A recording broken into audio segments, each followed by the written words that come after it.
नमस्कार दोस्तों, स्वागत है आप सभी का आपके अपने YouTube चैनल टेक्निकल डिलाइट में। दोस्तों उम्मीद करते हैं आप सभी लोग जहां भी हैं अच्छे हैं, मस्त हैं, बिंदास हैं। दोस्तों यहाँ पर एक वैकेंसी के बारे में आज हम यहाँ पे बात करेंगे, जो है जवाहरलाल नेहरू यूनिवर्सिटी की, न्यू दिल्ली की नेशनल टेस्टिंग एजेंसी है ये। इसके अंतर्गत जो वैकेंसी निकली है उसके बारे में आज हम यहाँ पर चर्चा करेंगे।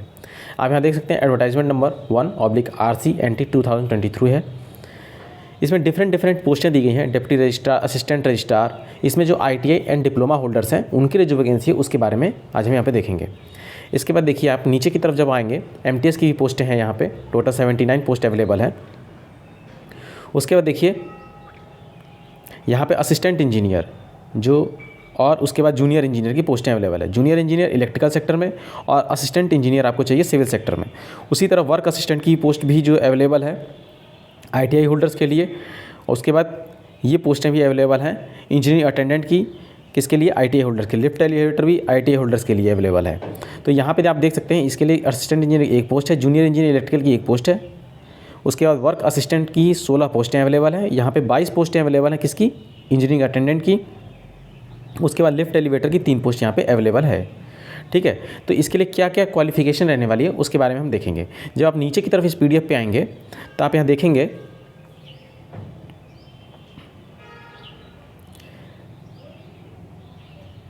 एसेंशियल क्वालिफिकेशंस एंड इसके बारे में कि क्या क्या डिटेल्स इसमें मांगी गई है। मैथ्स हेल्पर, असिस्टेंट इंजीनियर का आप देखिए एसेंशियल क्वालिफिकेशन आपसे मांगा गया है। इसमें BTech होना चाहिए आपके पास सिविल इंजीनियरिंग ब्रांच से 55% मार्क्स के साथ। एटलीस्ट 5 ईयर के आपके पास एक्सपीरियंस होना चाहिए as a junior engineer civil और इट्स इक्विवेलेंट पे लेवल 6 का सेंट्रल और state government autonomous body and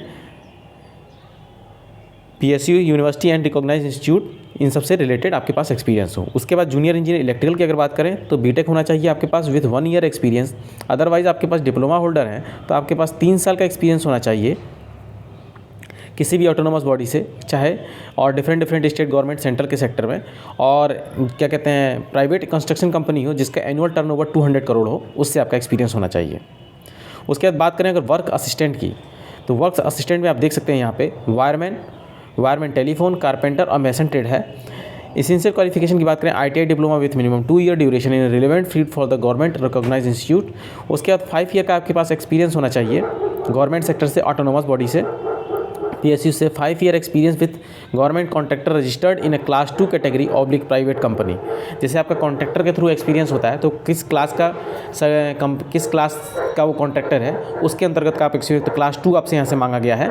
ठीक है, कुछ कॉन्ट्रैक्टर क्लास A होते हैं। ठीक है, उसी तरह इंजीनियरिंग अटेंडेंट की बात करें सिविल और इलेक्ट्रिकल ब्रांच के लिए तो ITI diploma with minimum 2 year duration होना चाहिए आपके पास, electrician, wireman, fitter, turner, welder और मैसन से, और आपके पास क्लास 2 कैटेगरी से 2 ईयर का एक्सपीरियंस होना चाहिए। किसके लिए? इंजीनियरिंग अटेंडेंट वाली पोस्ट के लिए।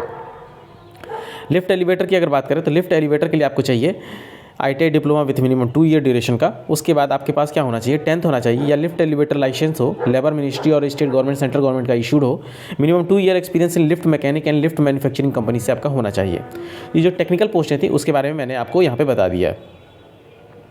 बाकी अदर डिफरेंट पोस्ट हैं जिसमें ग्रेजुएशन की अगर बात करें तो ग्रेजुएशन BTech वाले कैंडिडेट्स एलिजिबल हैं, तो आप यहाँ पे देख सकते हैं। इसका नोटिफिकेशन आप इसकी वेबसाइट का लिंक मैं डायरेक्टली आपको लिंक डिस्क्रिप्शन में दे दूंगा, जहाँ से आप डायरेक्टली विजिट करके डाउनलोड कर सकते हैं। रही बात इसके फॉर्म के अप्लाई करने की, तो इसको फॉर्म को अप्लाई करने की आप जो लास्ट डेट रहेगी, यहाँ पे आप ये देखिए टेक्नीशियन A USIC, इसकी भी पोस्ट अवेलेबल है यहाँ पे। इसमें ITI सर्टिफिकेट होना चाहिए इलेक्ट्रिकल मैकेनिकल इंजीनियरिंग से with 3 year experience in the relevant field कहा है खाली, आपसे ये नहीं कहा है कि central government, state government and class A contractor का होना चाहिए, तो आप इसमें भी एलिजिबल हैं अप्लाई करने के लिए। ठीक है, तो ये डिफरेंट पोस्टें दी गई हैं आपको, आप यहाँ से देख सकते हैं आप इसमें किस में एलिजिबल हैं। बाकी जो ITI और डिप्लोमा होल्डर्स थे उनके लिए स्पेशली मैंने इस चीज़ को बता दिया कि वो किस किस सेक्टर में अवेलेबल है और किस पोस्ट में अवेलेबल है, किस में कितनी सीटें दी गई हैं। आप यहाँ देख सकते हैं फॉर्म फीस के बारे में अगर बात करें तो यहाँ पे देख सकते हैं ग्रुप A के लिए आप 1500 रुपये का फॉर्म फीस लगेगा। OBC EWS कैंडिडेट के लिए, ग्रुप B के लिए 1000 रुपये का लगेगा, और अदर कैंडिडेट जो है उनके लिए 1600 रुपीज़ का रहने वाला है। Relaxation as per the government rule, SC/ST candidates को 5 साल का दिया जाता है, OBC कैंडिडेट्स को 3 साल का दिया जाता है, PWD कैंडिडेट्स को 10 साल का आपको दिया जाता है। ठीक है,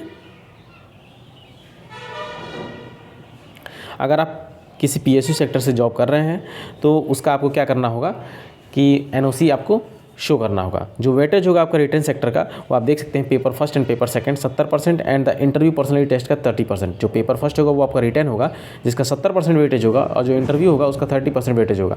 यानी यहाँ पे 2 फेजेज रहने वाले हैं, ठीक है। उसके बाद कहा गया the ratio of a number of vacant post to be filled on the number of a candidate to be called for the interview does not exceeds 1:15। यानी एक सीट पे 15 कैंडिडेट्स को बुलाया जाएगा, उससे अधिक नहीं। यानी एक पोस्ट पे 15 लोगों को बुलाया जाएगा इसमें, ठीक है। अगर आप कोई टेक्निकल क्वेरी फेस करते हैं तो आप इस पर मेल कर सकते हैं, इस नंबर पर फ़ोन कॉन्टैक्ट कर सकते हैं। इसकी जो फॉर्म की लास्ट डेट है जो आवेदन करने की वो 10 मार्च 2023 यहाँ पे दी गई है।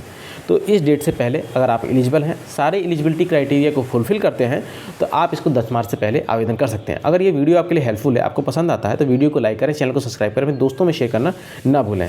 धन्यवाद।